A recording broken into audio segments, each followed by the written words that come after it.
তো আবারও চলে এসেছি আজকে একটি নতুন কিছু নিয়ে। নতুন কিছু বলতে এই যে গরম পড়েছে বন্ধুরা, আমাদেরকে কিন্তু নিজের শরীর স্বাস্থ্য সচেতন অবশ্যই হতে হবে, না হলে কিন্তু আমাদেরই কষ্ট।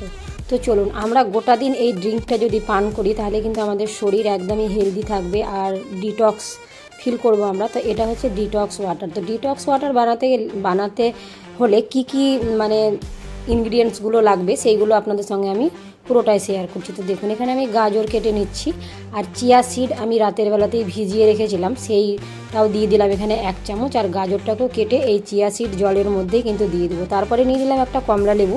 তো একটা গোটাটাই কিন্তু আমি এখানে ইউজ করব না, অর্ধেকটা রেখে দিলাম। আবার এই অর্ধেক কমলা লেবুটা কিন্তু কালকে ইউজ করতে পারবো।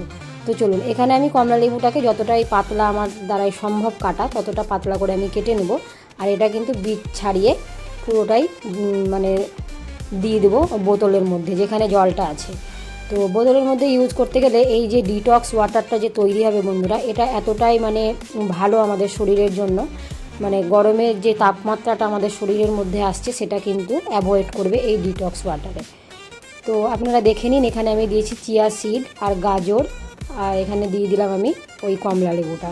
তো আপনারা লেবু ইউজ করতে পারেন, শসা ইউজ করতে পারেন, এটার মধ্যে মেথি ইউজ করতে পারেন, তারপরে মৌরি ইউজ করতে পারেন, জিরে ইউজ করতে পারেন। আপনাদের রান্নাঘরেই কিন্তু সমস্ত ইনগ্রিডিয়েন্টসগুলো পেয়ে যাবেন।